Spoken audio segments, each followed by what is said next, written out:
It was December 12, 2021, and Shantell Fields had not been able to get a hold of her daughter, Lauren Smith Fields, all day.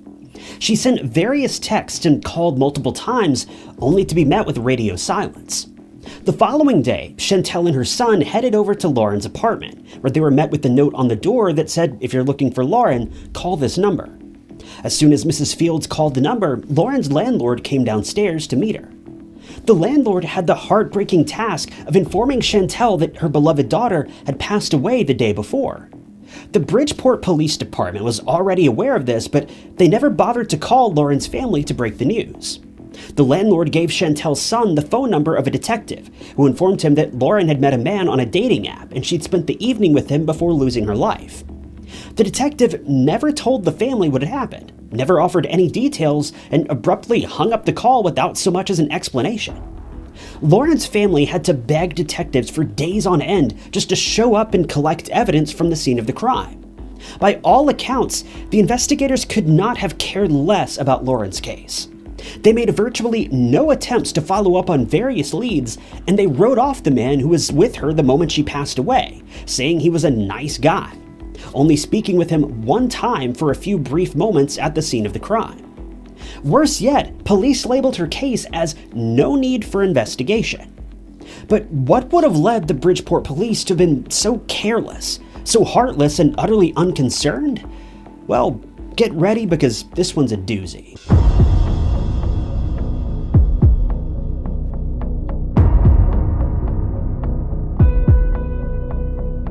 Lauren Smith Fields was a 23-year-old woman who lived in Bridgeport, Connecticut. She'd been a student at the Norwalk Community College and was pursuing her dreams of becoming a physical therapist. Lauren was known for being an outgoing woman with a bubbly personality, and she had a deep love for her family, the fashion industry, and traveling. On the evening of December 11th, 2021, Lauren had invited over a man that she just recently met, named Matthew LaFontaine, or LaFontaine depending on which sources you read. Matthew was a man who was several years older than Lauren, and the two had met on a dating app called Bumble.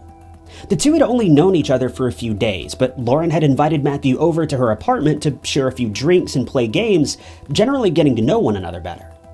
The two spent the majority of the evening drinking tequila, watching movies, and seeing where the evening would take them.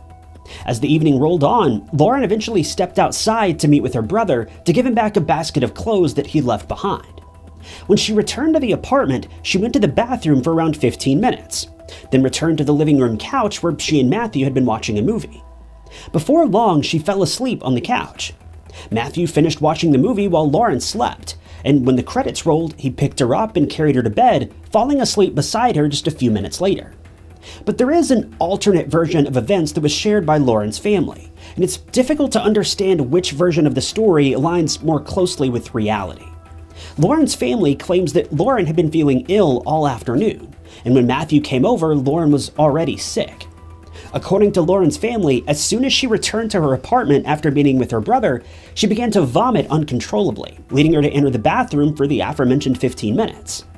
After this, Lauren's family claims that she was immediately carried to bed by Matthew, rather than returning to the couch and falling asleep. Regardless of which line of events is more accurate, Matthew says that he went to bed a short while later and woke up around 3 a.m., and he heard Lauren snoring in bed next to him. He fell asleep again a few short moments later, and after this, the evening took an incredibly dark turn. Matthew was completely unprepared for what he would wake up to just 3.5 hours later. For Lauren's family, life would never be the same. A seemingly ordinary night shared between friends was about to turn into a tragedy that no one would soon forget, leaving behind yet another dating app murder mystery for friends and family to unravel.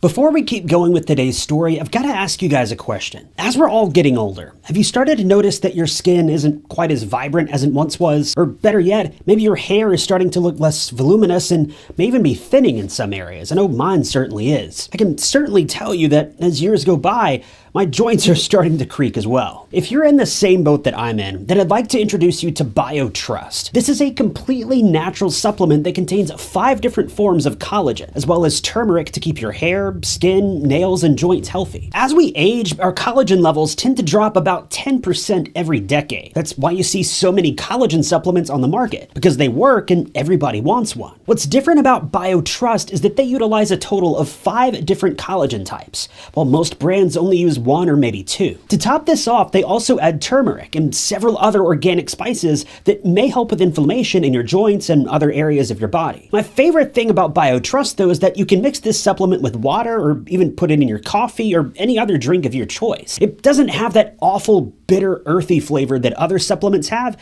It's actually quite delicious. Kind of has a pumpkin spice sort of vibe. It's actually pretty great. Click the link below to get up to 51% off your order, and you'll even get free shipping. If you're a bit hesitant to try out BioTrust, well, don't be, because they're even throwing in a 60-day money-back guarantee on top of all this. So give it a shot and let me know what you think. But let's get back to the story. And thanks to BioTrust for sponsoring today's video.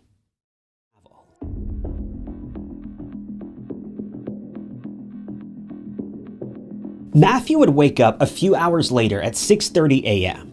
He expected to roll over and find Lauren smiling back at him after an evening of fun and games, but that wasn't at all what he encountered. As he rolled over to tell Lauren good morning, he quickly realized that she wasn't breathing. A small amount of red liquid was dripping from her right nostril, and that's when he began to panic. Matthew immediately called the police, and the emergency call operator on the other end of the line helped provide Matthew with instructions on how to provide CPR, but it was all to no avail. By the time first responders arrived at the scene, Lauren was already gone. There was nothing Matthew could have done to save her. When officers arrived, they questioned Matthew for a few brief moments. He explained what had happened and how he'd woken up to find that Lauren wasn't breathing, and that's about as far as the conversation went. The police collected Lauren's phone, her keys, her passport, and over $1,000 in cash that she kept in her apartment, then gathered up Lauren and left. That was the end of the story. They didn't collect any evidence, no additional witness statements from her neighbors, nothing. The worst part is that they made no attempts to even contact Lauren's family. It would take Lauren's mother more than 24 hours to learn that her daughter had even lost her life, and it wasn't even the police who revealed this information to her. Now, just to paint a clear picture of how this situation would typically unfold, police will rarely reach out to family immediately. It's not uncommon at all for police to take a few hours to collect whatever answers they can before informing a family member about the passing of a loved one. The only thing worse than finding out that someone you loved passed away is to hear this news from an investigator followed by a million responses of "I don't know" when you begin to ask questions. So it's not uncommon for officers to follow up on a couple potential leads, or at least gather a few witness statements before calls are made. But in Lauren's case, police seem to have had no intentions of informing her family any day soon. And it wasn't even because they were actively investigating the case. They made no attempts whatsoever to get to the bottom of what had taken place with Lauren. They simply collected her body, placed her in the morgue, and got to work investigating other crimes. When Lauren's family arrived at her apartment to check on her the following day, they found the aforementioned note on her door that redirected them to the landlord. The landlord, believe it or not, was the one who had to break the news to Lauren's family about her unexpected passing. Lauren's family then immediately reached out to the Bridgeport Police Department, and they were directed to Detective Kevin Cronin, the detective who had arrived at Lauren's apartment on the morning of her passing. Detective Cronin explained the situation to the family, how Lauren had been on a date with Matthew, and how Matthew had found her unresponsive in bed the following morning. Lauren's family obviously had a million questions, so Detective Cronin explained that he would head straight over to Lauren's apartment to speak with them, claiming he would be there in 30 minutes. After 45 minutes passed by, Detective Cronin never showed up, and when Lauren's family tried to call him back later that day, he hung up on them, explaining that he'd already told them everything he knew. When Lauren's family was finally able to get a hold of the department once again, the officer they spoke with confirmed that Lauren had been on a date the evening she lost her life, but the officer explained that the man that she'd been seeing was, quote, a really nice guy, and that there was no need to investigate the situation any further. But let's be real for a moment. In what world is this okay? At this point, detectives didn't even know how Lauren had lost her life. They just assumed it was either an accident or an overdose, but they had no reason to believe such a thing, as they'd collected no evidence. The only statement they had taken from the scene of the crime was from the man who very well could have been her killer. Now, to be painfully clear here, police say they had no reason to suspect Matthew was lying, or that he had any involvement in Lauren losing her life. In no way am I suggesting that Matthew was responsible, but without so much as a second statement, how do we know he wasn't lying? Police say that Matthew was a really nice guy and that he didn't give appearances of being a criminal, but neither did Ted Bundy, neither did Jeffrey Dahmer or Dennis Rader. Now, again, I'm not suggesting even for a moment that Matthew is hiding anything. I'm merely saying that someone should have questioned him further, or at the very least, taken other statements from neighbors, friends, family, or something, but they didn't. And officers clearly could not have cared any less if they had tried.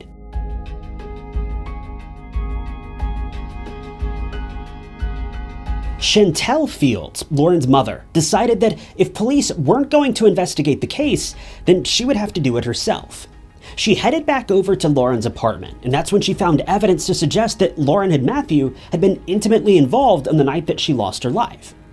I find this particular aspect of the story pretty strange because if Lauren's family claims that Lauren had been feeling ill all afternoon, long before Matthew arrived, why would she and Matthew have been drinking, partying, and eventually being intimate with one another? That just doesn't make sense to me. If she was sick, she certainly wouldn't have felt up to this kind of behavior. But things get a bit more strange when Shantell found the blood on Lauren's sheets. Now, we don't know if this came from her nose, as mentioned a moment ago, nor do we know the quantity that was found, but we know that it was enough to cause Lauren's mother to be incredibly concerned, especially considering police hadn't bothered to collect the sheets as evidence. But when she found a mysterious pill nearby as well, that's when she knew that there was more to this story than meets the eye. Shantell called the police back and informed them about the evidence that she had found at the scene of the crime. But still, investigators were unconcerned. While they did eventually collect these items from Lauren's apartment, police didn't submit the items into evidence or even bother sending them in for forensic testing until over a month later. Now, to clarify, I'm not saying it took that long to get the results back from testing. I'm saying it took them this long to even bother filing the paperwork to submit the items in the first place. After another 2 weeks, the results of Lauren's toxicology test had finally come back in, this being a total of 6 weeks after she had lost her life. The results showed that Lauren had passed away from an overdose of antihistamines, alcohol, and fentanyl. Now, before we keep going, I need to make it clear that I'm not a doctor or any form of medical professional, but there's something interesting that I noticed about this toxicology report. To be more specific about what was found in Lauren's system, investigators say that they found traces of promethazine, hydroxyzine, alcohol, and fentanyl. Hydroxyzine is a pretty typical antihistamine. It's taken for allergies, to help people sleep, and some people even take it for anxiety. But promethazine is a pretty interesting one in this particular case. Promethazine is what's commonly found in prescription cough syrup. Prior to about 2017 or so, you could buy this stuff over the counter, and it was often mixed with codeine. But the over-the-counter sale of codeine was restricted in the United States just a few years ago, and promethazine disappeared along with it. The reason this is interesting is because cough syrup that contains codeine and promethazine is often used as a party drug known as purple drink or lean, or several other street names. But this is interesting in Lauren's case because the toxicology report made no mention of codeine being found in her system, only promethazine. The whole point of purple drink is the codeine, not the promethazine. Codeine is known for getting you high, numbing pain, and generally making you feel copacetic. Without codeine, promethazine is pretty dang useless, at least in terms of street usage. All it'll do is put you to sleep, not something you want when you're partying like Lauren was. So this begs the question, why was Lauren taking so many sleeping medications the night that she lost her life? Now, this is just my opinion, but if Lauren planned on staying up all night and partying with her new boyfriend, why would she have taken so many sleeping pills? Or any at all, for that matter? This leads to the obvious follow-up question of where did they all come from? And where did the fentanyl come from? Also, what about the mysterious pill that Shantell found that was never identified? Nothing that was found in Lauren's system would have had any sort of partying effect outside of the alcohol, obviously. Without the codeine, Lauren wouldn't have been having a particularly good time that evening. She would have just been asleep. She would have been out cold within minutes of taking all of this. Now, again, this is just my opinion, but this toxicology report kind of looks like Lauren may have been drugged. It honestly sounds like someone wanted to get this poor girl unconscious, and quickly.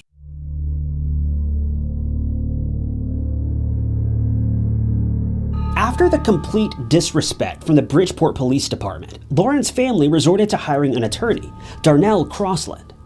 Crossland very quickly took to the media and explained that he had never heard of a medical examiner concluding that someone died accidentally while taking drugs without ever bothering to find out where the drugs came from or how they were ingested, especially in relation to a woman who had no prior history of drug use. Lauren's family backed up these statements, explaining that Lauren would have never taken anything that wasn't prescribed. She lived on a plant-based diet, watched what she ate, and was in incredibly good shape, as is evidenced by all of her photos.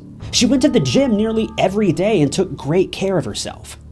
Her brother also came forward and recalled the night of Lauren's passing. If you remember, he stopped by to pick up a basket of clothes from her just hours before she lost her life. Her brother says that she wasn't drunk, nor did she show any signs of being out of sorts. She was her typical, usual self. Lauren's family and friends eventually banded together and formed multiple protests in the city of Bridgeport. As a result of their efforts, Detective Cronin was suspended from service and placed on paid leave, also known as a free vacation. He returned to duty in May of that year without any further repercussions. The complete lack of care and repeated displays of disrespect in this case are utterly appalling. As it stands, no further updates have taken place in Lauren's case since 2022. After repeated appeals by her family, her case was reassigned to a different group of investigators, but there's been no indication that they've made any progress either. As it stands, we have no answers regarding how such a clean-cut woman could have passed away from a drug overdose, just days after meeting this new man on Bumble.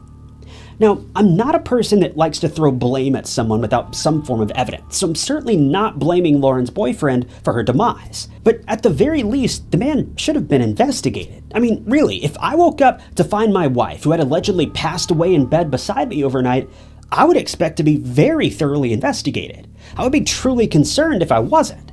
So why was this man getting a pass, simply because he seemed like a nice guy on the surface? Someone gave Lauren the drugs that caused her to lose her life. Someone knew what was in them. So why is this person not being held responsible? Worse yet, we don't even know how Lauren ingested these drugs. Were they given to her in the form of a pill, similar to the one that Shantell found in Lauren's apartment?